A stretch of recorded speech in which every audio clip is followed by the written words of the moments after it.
Welcome back to Anis Sajan Unfiltered. In today's episode, we are talking about negotiation. So if you're a new entrepreneur or a job seeker looking to negotiate the best salary for you, you might want to listen to this one. Let's get unfiltered.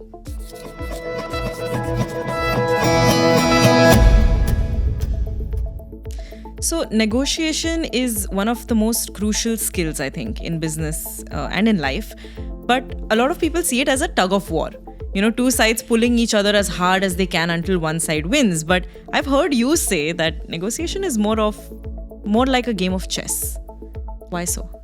Very much. I say that again and again, that negotiation is not about tug-of-war, because in tug-of-war is all about force, where both the sides are trying to push harder and harder or pull and try and win. Whereas chess is all about strategy. Right. And when you play chess, it's about making the smart moves where both of them are winners. Of course, you want to win, but when you win, you make sure that the other person doesn't feel that they have lost too. Okay. So you're saying basically in any business setting, you need to make sure that there's a win-win situation. It's not just about you getting away with what you want. The other person also has to benefit from it. Absolutely. Because what happens, I'll just give you an example. Let's suppose you're doing a buying from your supplier. And you try and squeeze the supplier just to make maximum profit. Then the supplier is going to feel that this is not something which is going to last long term. So it's when you are negotiating, you make sure that you're just not negotiating, you're building long-term relationship. You got to ensure that you make your partner or the supplier or your buyer also make profit. Similarly, when you're hiring a good person in your company, you just don't try to get him at a price which is not good for him. When I say, if he's asking a salary, you do the weightage.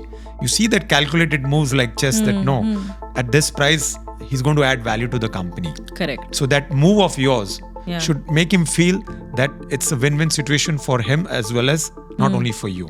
So the employee basically needs to feel valued. They need to feel like they're being compensated for what they can do. But if you are in the employee's shoes, let's say now abhi main agar aayi aapke paas, and as somebody who's looking for a job, I need to negotiate my salary. In that case, it becomes a little bit difficult to reason with the management. So how would you suggest approaching that?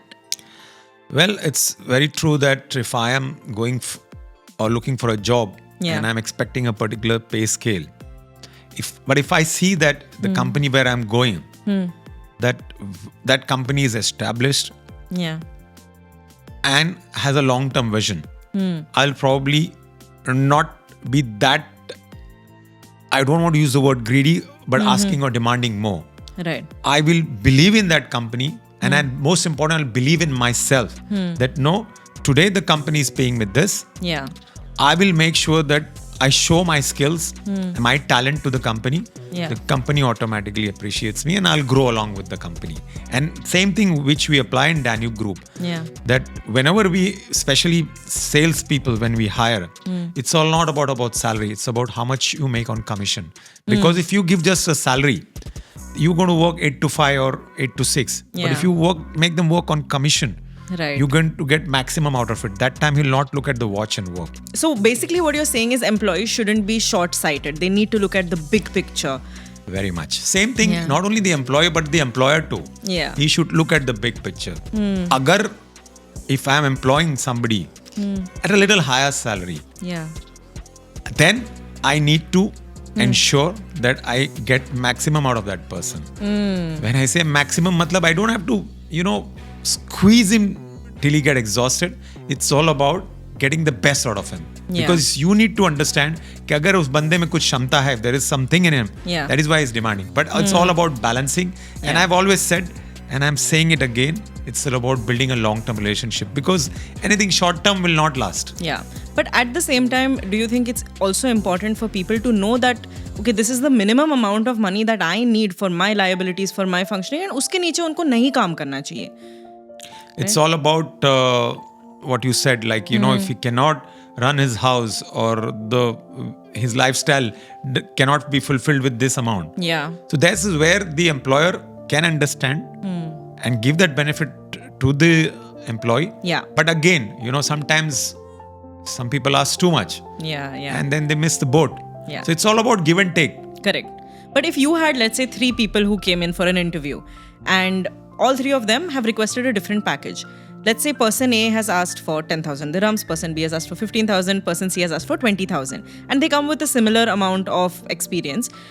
Maybe you will rule out the 20,000 person saying absolutely not, it does not make sense. But when you were to choose between the first two, what would it take for person B to convince you to give him 15,000 as opposed to hiring person A who's coming in at 10? For me, the first and most important thing is ownership. I always say this to any entrepreneur who's hiring people, or any person who's going for a job.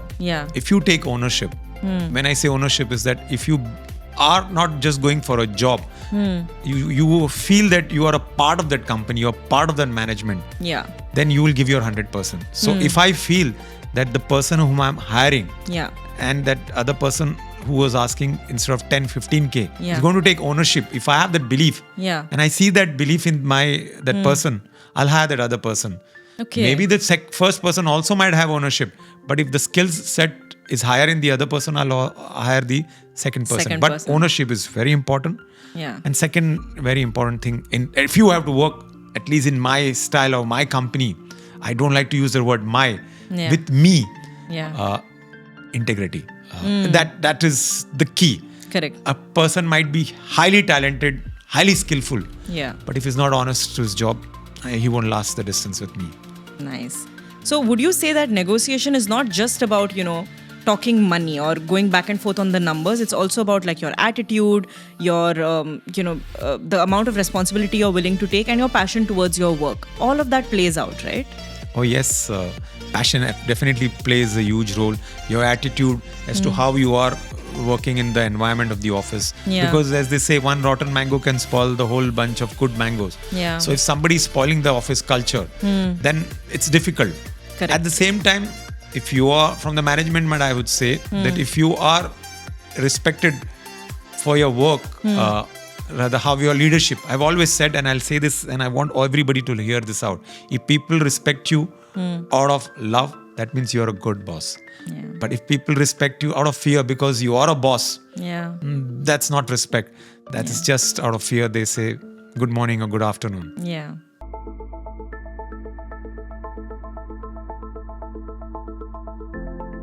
Timing is the key. Okay. I know I always talk about taking a risk, but you got to take risk when the timing is right. If you are confident about something, set that benchmark. Okay, this is what I expect. I gave him a quantity which he couldn't refuse. नजदीक का फायदा देखने के लिए दूर का नुकसान मत करो.